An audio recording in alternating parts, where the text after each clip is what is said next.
चालू करू.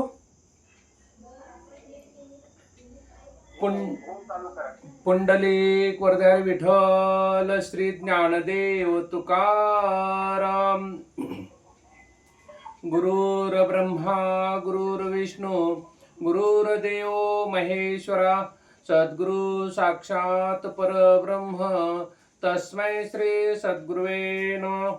ब्रह्मानंदं परम सुखदं केवलं ज्ञानमूर्तिं द्वंद्वातीतं गगनसदृश्यं तत्त्वमस्यादिलक्षणम् एकं नित्यं विमलमञ्चलं सर्वदि साक्षिभूतं भावातीतं त्रिगुणरहितं सद्गुरुं नमामि.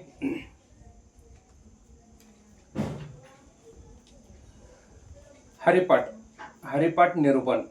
आजचा अभंग क्रमांक आहे 25. जाणीव नेणीव भगवंती नाही, हरी उच्चारणी पाही मोक्ष सदा. नारायण हरी उच्चार नामाचा, तेथे कळी काळाचा हरिग नाही. तेथील प्रमाण नेनवे वेदाशी, ते जीव जंतुशी केवी कळे. ज्ञानदेवा फळ नारायण पाठ, सर्वत्र वैकुंठ केले असे. अखिल गुणनिधना करुणालय भक्तवत्सल अनंत कोटी ब्रह्मांड नायक परब्रह्म पांडुरंग परमात्मा कैवल्य सम्राट चक्रवर्ती श्री ज्ञानोबराय, श्रीमंत श्री जगद्गुरु संत श्री तुकोबराय, शांती ब्रह्मश्री एकनाथ महाराज आदी संतांना वंदन. समोर बसलेल्या श्रोते सज्जनांना माझा प्रणिपात. निरूपणाला प्रारंभ. जाणीव नेणीव भगवंती नाही, हरि उच्चारणी पाही मोक्ष सदा. माऊली अभंगात म्हणतात की जाणीव नेणीव भगवंती नाही. मग आता जाणीव म्हणजे काय आणि नेणीव म्हणजे काय? जे बघा 3 भाग आहेत तिथं, जाणीव नेणीव. मग आता देव दानव आणि मानव.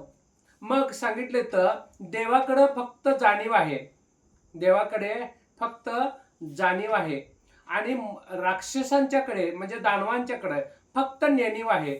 आणि मनुष्याकडे तिसरा भाग आहे, मनुष्याकडे काय दिलेला आहे? जाणीव नेणीव मिश्रित भाग दिलेला आहे. बघा किती भाग सुंदर आहे. आणि ऐका, म्हणजे जाणीव नेणीव भगवंती नाही, म्हणजे जाणीव म्हणजे फक्त भगवंताकडे आहे. म्हणजे कोणाकडे आहे? देवाकडे आहे, भगवंताकडे नाही. देव जे देव आहेत ना, देव लोकांमध्ये देव, त्या देव मानव आणि राक्षस असे 3 भाग दाखवले. जाणीव देवाकडे आहे आणि नेणीव राक्षसांच्याकडे आहे आणि जाणीव नेणीव मिश्रित हे मनुष्याकडे दिलेलं आहे. मग आता जाणीव नेणीव काय आहे? मग आता तुमच्या माझ्याकडे जाणीव आणि नेणीव काय दिलेलं आहे? आपल्याला जाणीव दिलेलं आहे. कशात जाणीव दिलेलं आहे? हे चांगलं नाही, हे वाईट आहे, है ना. हे वाईट आहे, हे चांगलं आहे.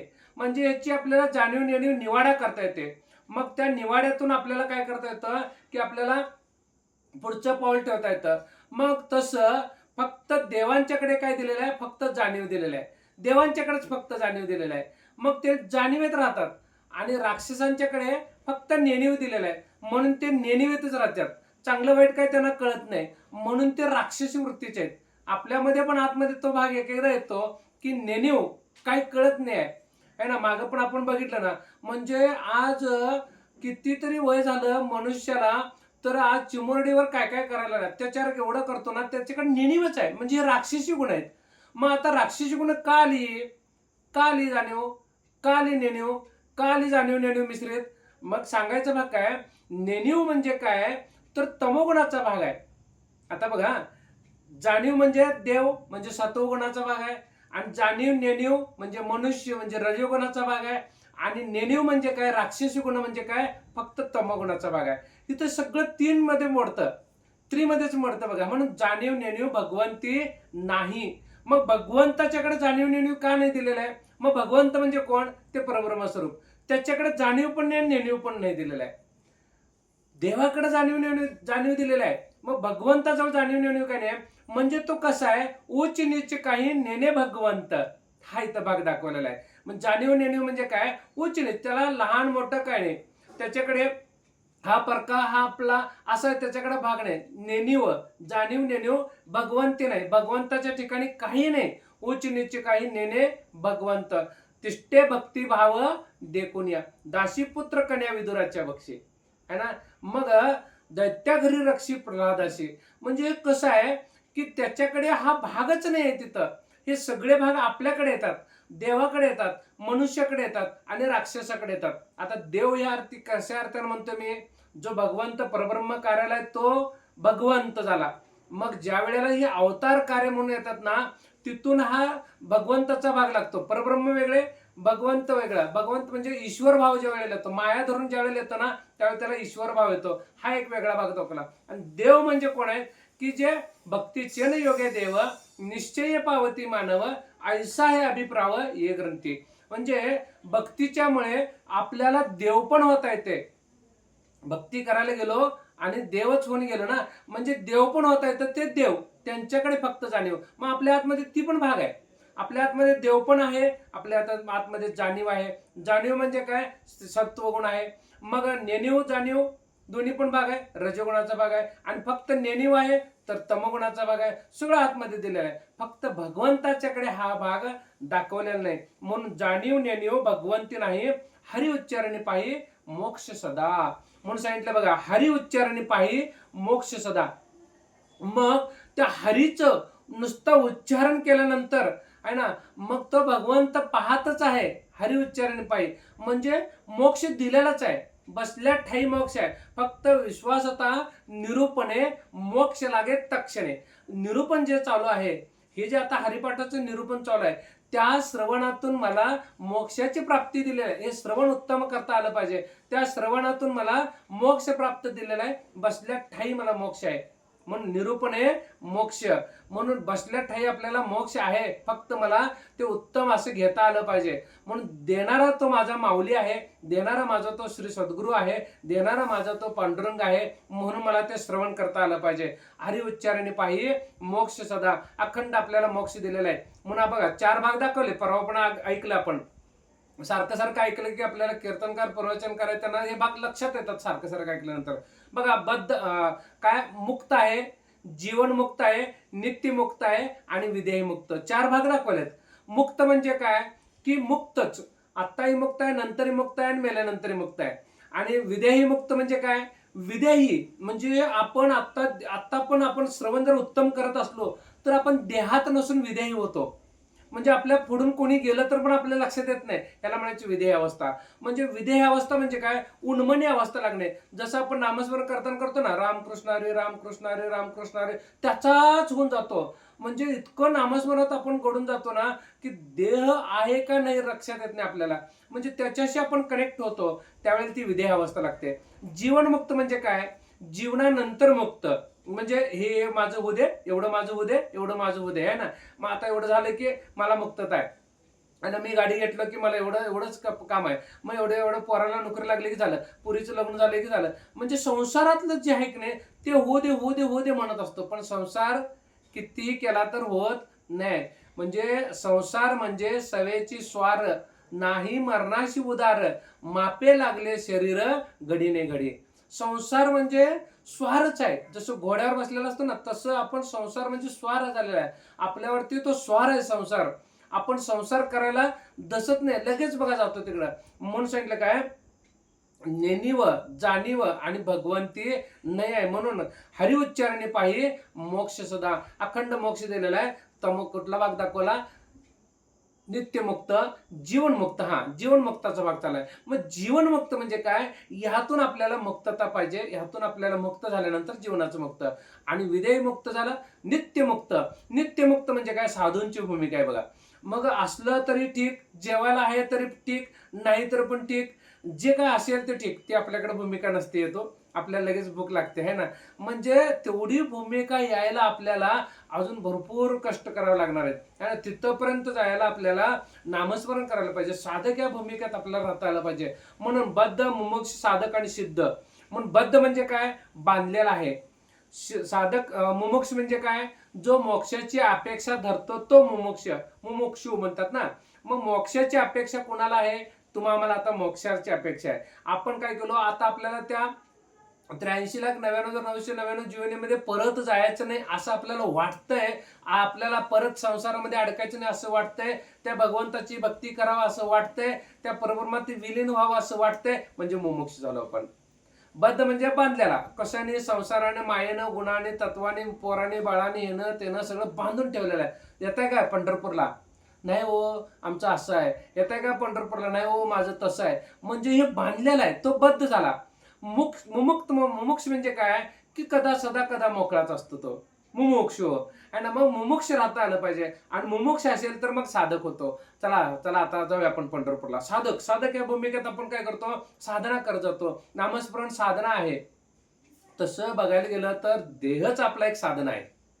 देहच आपला कशासाठी साधन म्हणून आलेला आहे, परमार्थासाठी. आपण म्हणतो ना ग्रंथ हे साधन आहे. कशाचं साधन आहे? ग्रंथ हे साधन कशाचं आहे? मला वाचण्याचं साधन आहे, पेन एक साधन आहे, म्हणजे चष्मा एक साधन आहे, जे काय असेल ते सगळं साधन आहे. तसं आपला देहच साधन आहे. कशा साधन आहे? मोक्षाचं साधन आहे. म्हणून मोक्षाला जाण्यासाठी आपल्याला देह प्राप्त झालेला आहे. म्हणून देहात आपल्याला राहत राहत काय करायचं आहे, सगुणाचे आधारे निर्गुण पावेचे निर्धार म्हणून सगुणातून आपल्याला निर्गुणाकडे जाता आलं पाहिजे. डायरेक्ट आपण निर्गुणाकडे जाऊ शकत नाही आहे. निर्गुण निराकार देव म्हटला तर आपल्याला तो कळत नाही आहे. म्हणून सांख्यायिकातील वगैरे सांगतात बघा, निर्गुण आहे निराकार आहे. अरे डायरेक्ट तिथं आपल्याला जायला येत नाही. म्हणून त्यासाठी काय पाहिजे, सगुणचा आधार घेता आला पाहिजे. मग सगुण देव कुठं आहे? इथं आहे. देव कुठं आहे? इथं आहे, मूर्तीत आहे. देव कुठं आहे? प्रतिमेत आहे. त्या प्रतिमेतून त्या मूर्तीतून मग असं करत करत करत करत आपल्याला तिथपर्यंत जाता आलं पाहिजे. म्हणून सांगितलं काय, हरि उच्चारण पायी मोक्ष सुद्धा नित्यमुक्त. चौथा भाग काय दाखवला, नित्यमुक्त. आत्ताही मुक्त आहे, नंतरही मुक्त आहे, असलं तरी मुक्त, नसलं तरी मुक्त. अशी भूमिका यायला आपल्याला फार काळ लागणार आहे. आणि जर लगेच पण येऊ शकते, जशी आपली साधना असेल त्या पद्धतीनं ते येऊ पण शकतं. म्हणून सांगितलं, जाणीव नेणीव भगवंती नाही, हरि उच्चारणी पायी मोक्षदा. नारायण हरी उच्चार नामाचा तेथे कळी काळाचा रीग नाही. जो नारायण हरी उच्चार नामाचा, जो नामात आहे, नारायण हरीमध्ये आहे बघा. प्रत्येक अभंगात हरीवरती जोर आहे. प्रत्येक अभंगात हरी हा शब्द किती वेळा आलेला आहे हरिपाठमध्ये? हृदय हरी हा किती वेळा शब्द आलेला आहे? 108 वेळा हरी शब्द आलेला आहे. आमच्या मुलगीनं शोधून काढलेला आहे, मला पण माहित नव्हतं, पण ती एकदा म्हटली होती. तर 108 वेळा हरी हा हरिपाठामध्ये शब्द आलेला आहे. म्हणजे बघा कशासाठी आलेला आहे. 108 म्हणजे 28 अभंगामध्ये 108 म्हणजे प्रत्येक अभंगात 2-4 वेळा तर आहेच ना. म्हणजे का माऊली म्हणतात बघा, कलियुगात हेच सामर्थ्य दिलेलं आहे. मी अनेकदा बघा की कृतयुगात ध्यानाला महत्व होतं, त्रेतायुगात होम आवडलं महत्व होतं, द्वापर युगात पूजेला महत्व होतं, आणि आता कलियुगात नामाला महत्व आहे. म्हणून नाम घेता आलं पाहिजे. नामाशिवाय बाकीचं काहीच नाही. बसल्या ठाई नाम पाहिजे. सकाळी उठलंय नामस्मरण, जे काय आपली उपासना आहे त्यात उपासनेत राहायचं, नामस्मरणात राहायचं. दिवसभर जो आपला धंदा व्यवसाय त्यात नामस्मरणात राहायचं. संध्याकाळी आणि परत नामस्मरण, अखंड ह्यात नामस्मरण. बाकी काय, हाच तर परमार्थ आहे. कुठं काय जायला लागत नाही, कुठे काय जावं लागत नाही, कुठे काय सांग काय ते म्हणजे जाऊन तेथे जावे परी विवेक असेच जावे. म्हणजे आपल्याला जावं पण लागत नाही, पण जायला लागलं तरी पण तिथं मला विवेक असेच जाता आलं पाहिजे. तिथं माझा श्री सद्गुरूच आहे म्हणता आलं पाहिजे. ह्या देवाला गेलोय, त्या देवाला गेलोय, इथं माझा सद्गुरू नाही, माझं तिथं सद्गुरू नाही, असं नाही. तिथं माझा स्वामी आहेच. ज्या ज्या स्थळी हे मन जाय माझे, त्या त्या स्थळी हे निजरूप तुझे. मी ठेवितो मस्तक ज्या ठिकाणी, तेथे तुझे सद्गुरू पाय दोन्ही. आणि तिथंही माझं सद्गुरूच म्हणून बघता आलं पाहिजे. कुठेही जाऊ दे आपण, पण ज्या ज्या स्थळी हे मन जाय माझे, कुठेही माझं मन जाऊ दे, तिथे तुझे सद्गुरू दोन्ही पाय आहेत. आहे ना. म्हणून असंच आपल्याला नमस्कार करता आलं पाहिजे. म्हणजे ज्या वेळेला आपण लक्ष्मीला नमस्कार करतो, सर्व मंगल मांगल्ये शिवे सर्वार्थ साधिके शरण्य त्र्यंबके गौरी नारायणी नमस्तते. सरस्वतीला नमस्कार करतो ना. म्हणजे या कुंदे तुषार हारदवला, या शुभ्र वस्त्रावरता, या विणावर दंड मंडित करा, या श्वेत पद्मासना, या ब्रह्माच्युत शंकर प्रभृती देवे सदा वंदिता, सामां पातु सरस्वती भगवती निशेष जाड्या पहा.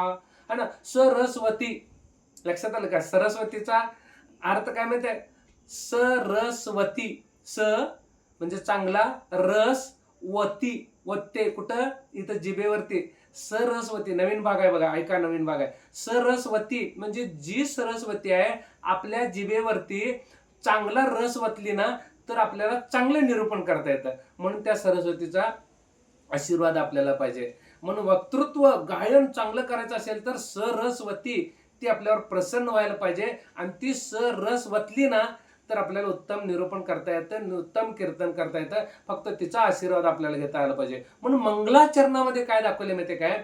मंगलाचरणावर अधिष्ठाता देवता काय मंगलाचरणाची? तर श्री गणेशाय नमः, श्री सरस्वती नमः, श्री सद्गुरुभ्यो नमः. है ना, स्टार्ट दाखवले श्री गणेशाय नमः. कार्यारंभाची सुरुवात गणेशानेच होत असते. म्हणून मुळारंभ आरंभ तो निर्गुणांचा, नमो शारदा मूळ चत्वार वाचा, गमु पंथ अनंत या राघवाचा, नमो शारदा मूळ चत्वार वाचा, गमु पंथ अनंत या राघवाचा. म्हणजे त्या गणेशाला बघा, मुळारंभ आरंभ तो निर्गुणांचा. आता इथे एक भाग आला म्हणून घेतो, 2 मिनिटात आपण पुढे जाऊयाच. तर गणेश हा आहे ना, म्हणजे विनायक म्हणतो ना आपण, तो पार्वतीनं मळ काढला हाताचा वगैरे सगळं अंगाचा मळ काढून त्या गणेशाला निर्माण केलं, म्हणजे विनायकाला. विनानायकाचा मुलगा म्हणजे विनानायक, म्हणजे विनापतीचा मुलगा म्हणजे विनायक, त्याला विनानायक म्हणतात. म्हणजे फक्त पार्वतीपासून झाला म्हणून त्याला विनायक म्हटलं जातं. तो विनायक, मग आता तो विनायक नंतर तयार झाला, पार्वती मातेने तयार केला. मग आता त्या शंकर आणि पार्वतीच्या लग्नामध्ये जो गणपती होता तो गणपती कोण बरं? शंकर पार्वतीच्या लग्नामध्ये गणेशाला पूजलेला आहेत. त्यावेळी विघ्न आलं होतं त्यांना पण. मग त्यावेळेला त्या लग्नामध्ये विघ्न आल्यानंतर लगेच तिथं गणेशाची पूजा केल्या. म्हणून तेव्हापासून प्रथा चालू झाली की गणेशाचं आधी वंदन करायचं. गणेशाला कुठल्याही कार्यारंभाची सुरुवात गणेशाय नमः, श्री गणेशाय नमः. पत्रिकेत पण आपण लिहितो बघा, श्री गणेशाय नमः. मग